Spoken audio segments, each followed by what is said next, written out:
Because the media gets very pious, right? They get very judgy. It's like, well, you move on faster than anybody else, though. If it's about victims, then it's about victims. But it ain't. It ain't. It's about column inches, and we know that.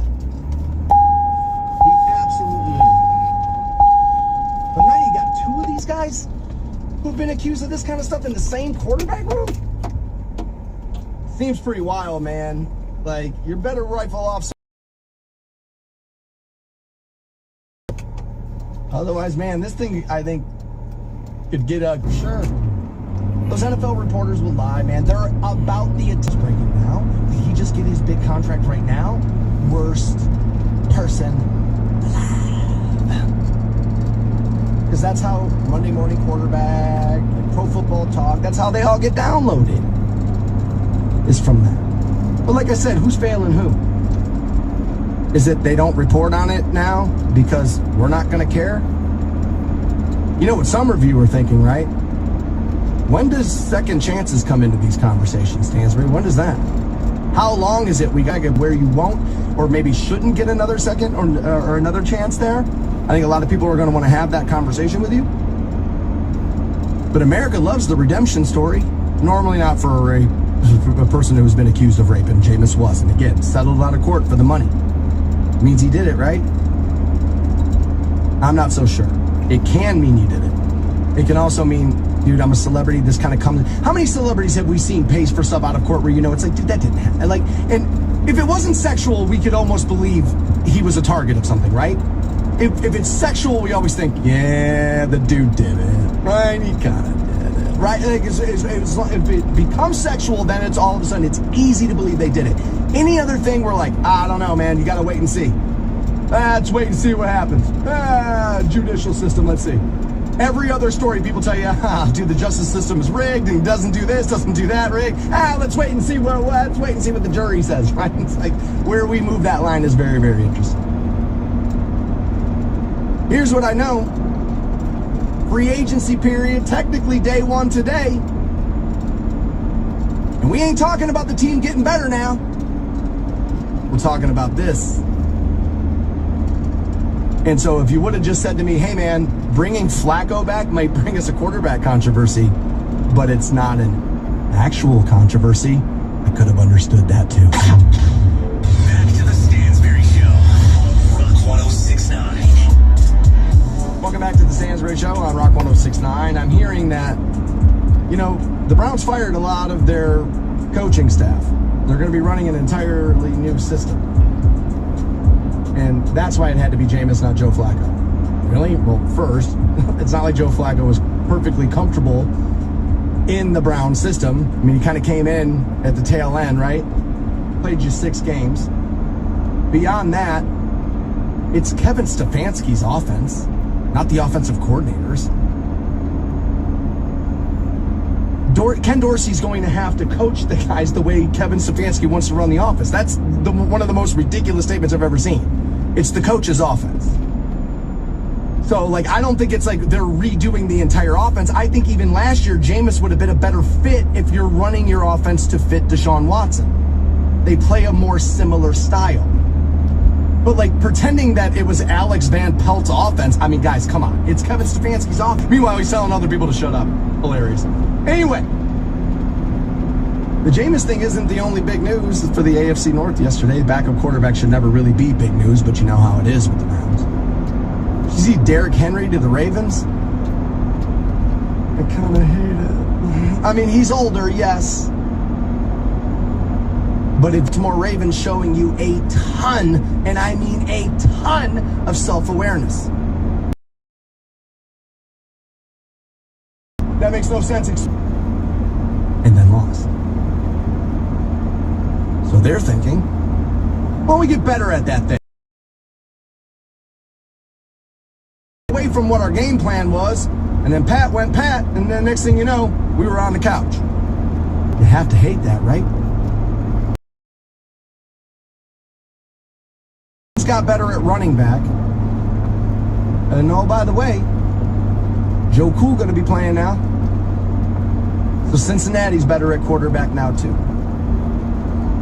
and we got crab leg Jameis Winston.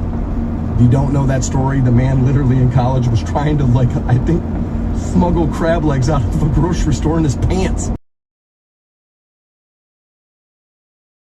God, dude, like, dude, people, man, they're the greatest. The craziness. I say it all the time. What the hell am I going to talk about tomorrow? I'm always like, oh yeah, that's right, there are morons. Like, how about I just talk about a few of them?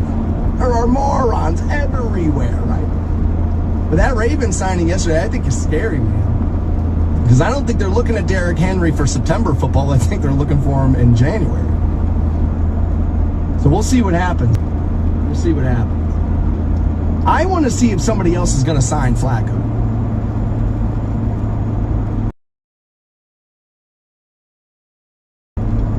Giants maybe with the Daniel Jones thing. I'm just kind of pulling teams out of thin air that I can kind of think of. I could maybe see that. Philly falling out of love with Jalen. Really falling out of love with their head coach, by the way. So those playing styles could not be any more different. Jalen Hurts and Joe Flacco. Those are wildly different playing styles there. But if you're looking for a veteran in the room, steady it out and kind of, instill some confidence. You saw it last year. He can do that. But I don't see everybody like jumping over themselves to come get the comeback player of the year. So if nobody else wants what you have,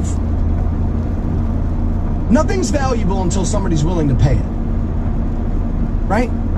People's desire of things is what sets value. And so now it's day one. We'll see. I mean, it's literally Joe Flacco. I mean, dude, it's like 10-9 right now. This guy can get signed in like 20 minutes, and everything I'm saying right now looks insane, right? Welcome to being Dan Stansbury. It's kind of how it goes.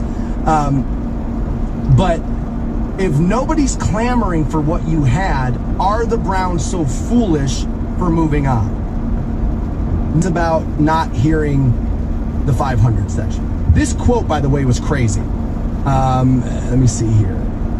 Browns GM Andrew Berry on media pushback from not retaining Joe Flacco. Is of these athletes. I know that everybody wants the Pat McAfee model where he rubs their testicles and tells them how great they are, but like that's not the way it was supposed to be. That's not the way it's intended to go down. Because then none of how they perform on the field. You need the pushback guy. Now I said, why are we calling out Tony Grossi and not Mary Kay Cabot? Because when Baker Mayfield was the quarterback, baby, all I ever heard about is how terrible Mary Kay was. Yet nobody talks about that anymore. No one talks about that anymore. I thought that was interesting. This came in off the text line. They said, Stansbury, you know why? You know why? I said, I do? Then stand there and call out Tony Grossi, calling out a media member that people feel has been unfair to them.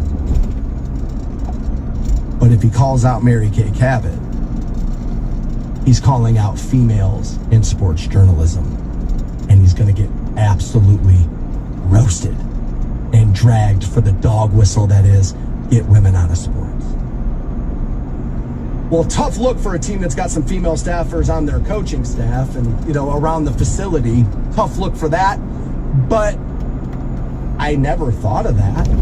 Like, I was like, okay, I never thought of that. That's an interesting point. I'm not sure that's what it is. I still think it's about Bake. Quarterbacks set the conversation in this league. They just do.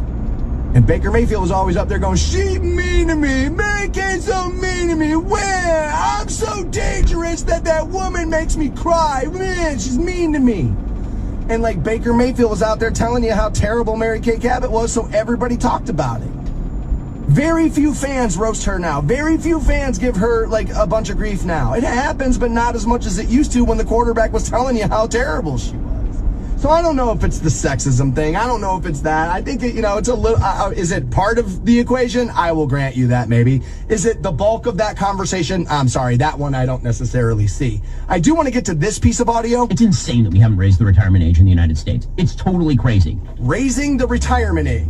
We'll take a listen to the rest of that audio. And we'll do it next on The Stansbury Show. We would have them drug tested, but why waste the money? The Stansbury Show on 1069. Welcome back to the same. I'm giggling because apparently that game a lot of us played as a kid with the football known as then Smear the Queer is trending on social media for a reason. I think people are just asking the question of what you call it. A lot less than I used to. I don't, welcome to algorithms. I don't really know. I probably clicked on something else. They're like, oh, he likes this now, right? And I always tell you, just because I read somebody or just because I watch a little bit of what they do doesn't mean I agree with them. A lot of times what I'm looking for is somebody who disagrees with me. That's how I like to, check what my views and my opinions are, right? And I kind of like doing that. This piece of audio went a little viral yesterday because Ben's talking about the retirement age. And people are on him because he has a job a lot of people would like to have, sitting down, talking into a microphone and being paid a lot of money for it. I guess 2 out of 3 ain't bad for me. But, I shouldn't joke like that because people think I'm broke and I'm not. But they're not necessarily wrong that job's not necessarily hard. It's stressful, but it's not necessarily hard. And Ben floated the idea of raising the retirement age, and I can't imagine most people who are working jobs want to hear that. But here was his reasoning behind it. And let's be real about this. It's insane that we haven't raised the retirement age in the United States. It's totally crazy. Joe Biden, if that were the case, Joe Biden should not be running for president. Hey, Joe Biden is 81 years old. The retirement age in the United States at which you start to receive Social Security and you are eligible for Medicare is 65. Joe Biden has technically been eligible for Social Security and Medicare for 16 years. I wish he wouldn't have leaned on Biden because this now, I feel like what's going to happen, and I saw some of this happen, is that it's going to be received as an anti-Biden sentiment, and therefore some people are just going to dismiss everything else you say in it because of that. There are plenty of other jobs you could have leaned on. Yes, the president, we kind of talk about being the most important job in the country. I won't deny that. But, when your job is the polarization of the politics, I would have maybe looked for another person to kind of lean my argument on. Therefore, I could have defended myself from the you just hate him crowd. And he wants to continue in office until he is 86, which is 19 years past when he would be eligible for retirement. Well, again, I believe the other guy's only 3 years younger, so let's not pretend like there's that much of a difference in that regard. No one in the United States should be retiring at 65 years old. No one? I don't know about that. Frankly, I think retirement itself is a stupid idea unless you have some sort of health problem. Well, why? I think what he just did there was expose a problem in American culture, which is only through work does achievement come. And only through work does self-worth come. Now, I believe it's important. I had this conversation with some guys last night, and I said, look, they said, why do you hate AI so much? And I said, well, if you take away the worth system that comes from putting a hard day in, doing your job, succeeding at that, value comes from that, self-esteem comes from that, accomplishment comes from that, and showing your kids how to live comes from that. You take that away from a guy who's 70 who already did his entire career, okay. You start taking that away from 19 to 23-year-olds, I think that's going to rear its ugly head down the road. But I don't believe that work is the only way in which to create value in your life, and he's kind of making it sound like it is. Everybody that I know who is elderly, who is retired, is dead within 5 years. Okay. I don't think what you should do is just retire and sit on the couch and watch Jeopardy every night. I've told this story before. There was a guy, and I hope he's still with us. It's been a little while since I spoke to him, but he was in his 90s, and he played golf every day. And somebody asked him once, how do you do that? And his answer was, I never stopped doing it. I never got to the point where I wasn't doing anything and it was like, oh my God, I'm getting old, I better start doing stuff again. He's like, I stayed active my entire life, so my body just thinks this is what I want to be doing. There is a little use it or lose it that's baked into this conversation, right? I would agree with that. If you talk to people who are elderly and they lose their purpose in life by losing their job, and they stop working, things go to hell in a handbasket real quick. But Well, again, from the side of the aisle that wants to tell me that, where my values really supposed to be coming from is my family values, isn't my self-worth supposed to be coming from what I have done in the family aspect of my life? I thought that's what I was supposed to be focusing on. put all of that aside, just on a fiscal level and on a logical level. When Franklin Delano Roosevelt established 65 as the retirement age, the average life expectancy in the United States was 63 years old. Now we're starting to get to better arguments here. We're starting to get to a place of like, okay, now there's talking points in what he's saying. Today, the average life expectancy in the United States is close to 80. Not wrong, right? So is it really absurd to think that 70's the new, 70's the new 40? If that's real, and people say that kind of stuff, is it really absurd to think that, well, God, if people are living longer than ever, if you're living well longer than ever, meaning do 70-year-olds aren't as, beaten down as maybe they once were and all that, if all of that's true, are we really shocked that that the mentality on when you stop contributing to society in a work manner is going to be reevaluated? I don't know if I could be shocked by that. It's totally insane that you believe that you should be able to work from the time that you are essentially 20 to the time that you are 65, which is a 45-year period. Yeah, well, plenty of us got into the work field well before we were 20. It may not be our career path, but plenty of us were working jobs before that, but okay. Pay in, and then you will receive Social Security benefits sufficient to support you and your family, you and your wife or whatever, for like another 20 years. That's crazy talk. Well, is it? By his math, you pay into the system for 40 and you pull out of it for 20. I don't know. That doesn't sound that crazy to me.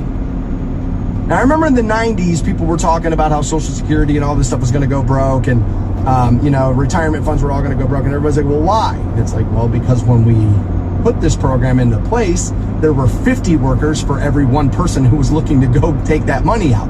Now there are 3 workers for every 50 people who are looking to go take that money out, right? And so like that has kind of shifted, and so it's become something that you do need to reevaluate or at least be willing to look at. I understand how nobody wants to hear about how the retirement age needs to be raised, because most of you are working jobs that you cannot stand. I always feel a little like, dude, I got to be careful of what I'm talking about here, because like I am not necessarily in that group. When I woke up today, was I like, hell yeah, let me at them? No, I didn't want to come up today. But then I got here and I was like, dude, all right, I got it pretty good. You know what I mean? It's kind of one of those, right? And so if you tell me, hey man, you're doing this till you're 70, no problem. Hey man, 75, you're doing it. As a matter of fact, please tell me I can do it that long. Because I got the other fear, being thrown out before I'm ready to retire. I got that fear. I think a lot of us have that, right? But if we're going to live longer than ever through modern medicine, and we live better longer than ever, are we really surprised that this is going to be talked about? Now, flip the coin over. Hey man, the AI robots are coming to take your job, but stay working till you're 80? He's a bad influence. But nobody is stupid enough to take him seriously. The Stansberry Show on Rock 106.9. Welcome back to the Stansberry Show, Rock 106.9. You and I have most recently been addressing this piece of audio here from Ben Shapiro. And let's be real about this. It's insane that we haven't raised the retirement age in the United States. It's totally crazy. Joe Biden, if that were the case, Joe Biden should not be running for president. Hey, Joe Biden is 81 years old. The retirement age in the United States. All right, buddy, calm down. You're going to be fine. And when you start to Did Stansberry just tell another broadcaster to calm down? That might be the funniest thing that's ever happened. receive Social Security, And I got feelings about it. which is 19 years past when he would be eligible for retirement. No one in the United States should be retiring at 65 years old. Frankly, I think retirement itself is a stupid idea unless you have some sort of health problem. Okay, now everybody's leaning on the fact that this guy's a little younger and he has a job that he's, lucky to have, and it pays a lot of money and all of that. And you're not necessarily wrong, although his wife is a doctor. And, what he does is valuable. Like, you say whatever you want, but it drives huge amounts of advertising dollars. And I'm told anybody who does that is worth a lot of money as long as their name isn't Dan Stansberry. I'm told that's worth a ton of money. And so, I mean, I don't know if we can blame Ben for where our evaluations are on what jobs are worth money and what isn't. I don't know if he created that, but I take your point that his job's not difficult. It's more stressful than it is hard. That I understand. Everybody that I know who is elderly, who has retired, is dead within 5 years. And if you talk to people who are elderly and they lose their purpose in life by losing their job and they stop working. Okay, what I don't like about this is, why is my job my only purpose in my life? I don't like insinuating that. Because I gotta tell you, man, as a guy who made his job for so many years, the only thing that went into my self-worth, you all told me how sorry I was going to be about that one day. You were right. So I don't know if I love the idea of your work is your only purpose. It provides purpose for you, for sure. There's a little military member thing in this a little bit, right? Careful now, Stansbury, what are we doing? But like, we've seen this with some vets. You're in service. It's regimented. Eat here, go here, meetings here, run this now, do that. And you got to get it home, and it's kind of like you're back on your own devices. And a lot of guys miss that structure of that. Women too, sorry, right? But like, and I'm not trying to be an idiot there. I'm literally saying sorry. So there's, you know what I mean? So like, I understand once you get out of that, your rhythm, your routine, that you can feel a little lost. I don't know if I love that what you do is your sole purpose in life. I think that's where his job is different. Some people are just working.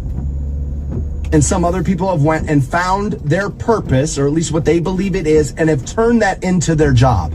That's not true of most people who are consuming his content, and I think he did a bad job maybe of remembering that. Things go to hell in a handbasket real quick, but put all of that aside. Well, what about my wife? What about my kids? What about my grandkids? My family is what is supposed to be providing this value and my sense of worth to me as well. Doesn't have to be one or the other, but I was always told it was supposed to be a combination of the two. Just on a fiscal level and on a logical level. When Franklin Delano Roosevelt established 65 as the retirement age, the average life expectancy in the United States was 63 years old. So, yeah, I mean, so you retire at 65, but most people were dying 2 years before it. Like, if those numbers are accurate, let's pretend for the sake of this conversation that they are, and I would assume that they are, that is a little like, huh? Right? And so if we're living longer than ever, if we're living well longer than ever, and we are, right, then I'm not surprised people want to have a conversation about a reevaluation of retirement. Today, the average life expectancy in the United States is close to 80.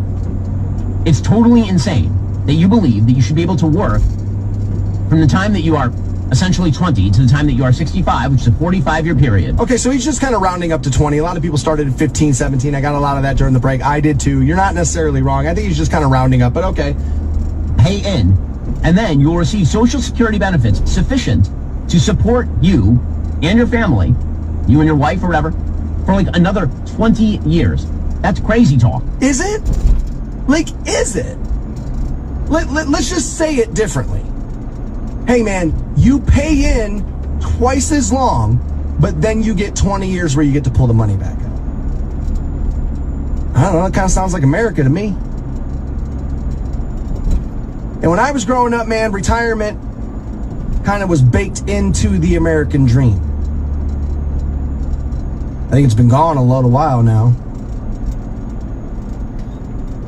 My dad talked about how he wasn't going to be able to retire. Then he got close. He was going to do it. They were going to move west to be with my brother. And then he died. Didn't make it. Now, he died young. That's what happens when you eat ice cream every night. Don't do a whole lot. Let's not make big ice cream. You know what I mean? The ultimate enemy of the Stansbury Show. But like, I say so... most people I talk to are like, retirement feels like a dream to them. That's sad to me. That's how I feel. I'll get retired from radio for sure. It's happened to every talented person I've ever seen in the industry. I know sometimes they get out there and pretend that they're walking away. They didn't. They got pushed out and they were just given the opportunity to say they're walking away. They didn't. Like, let me just tell you, bro, I'm in the hallways. They didn't. That's not a reality. They got forced out. It's kind of, hey, well, we can either do this or we can do that, right? It's kind of one of those situations for most people that I feel as if I'm going to have to do something else when I'm done with this. I have a few things lined up for that. I have a few opportunities that I've already explored. Some of those things I'm going to start doing long before I get out of this. As a matter of fact, one of those things I'll be starting in the next couple of months. I'm tired of worrying. It's time to start preparing better than I ever have. I got a little late start on that because I can be foolish from time to time. I don't like the idea of working until they just put you in the box. And I don't like the idea of most people, their job being what creates all of their self-worth. Putting in a day, doing it, hard, stepping up, being relied upon, all of that, yes, I believe brings all of that. For sure it does. But he's pretending that if you retire, then you just will sit there on the couch and die. Now, does that happen? Yes. Do a lot of us just get off of work, go home, and instead of, trying to do something else to provide for ourselves, do we just lay there and watch TV? So is it easy to go, well, current behavior will be future behavior? Okay. All right. But if you've worked 50 years, and if what you want is to sit on the couch and watch a little TV, go with God, baby. You did your thing. I think I might be able to meet everybody in the middle on this. We'll give you a Stansbury solution. Next on The Stansbury Show. You thought Stansbury was a mess on air? Check out the show's Facebook page at Stansbury Show. Rock 106.9. Welcome back to The Stansbury Show, where we have found out Ben Shapiro and his theory on people not retiring at 65, wildly unpopular with you guys. He's making the point that people are living longer than ever. When the retirement fund, when that whole thing was kind of put forth, the life expectancy was about 63, and they set the retirement age at 65. I think that's the bigger point. I feel like we should be talking about that more, right? But, people are upset because nobody wants to hear that we may have to work more years of our lives. And I don't disagree with you, right? I really don't. What I find interesting is the animosity that people have towards him, because, he didn't even give the age in which he said he thought you should have to work.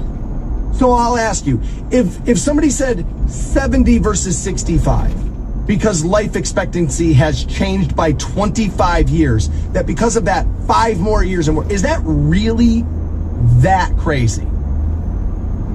Because we have this conversation all the time about older people feel like they're getting pushed out of their industries. Hand raised. And because we are a little bit of an ageist society, right? Now, I know what the pushback is going to be is that, well, we want people to be able to decide that if they want to walk away at 65 that they can. And ultimately, that's what I would like for you to. So I feel like I might have a solution.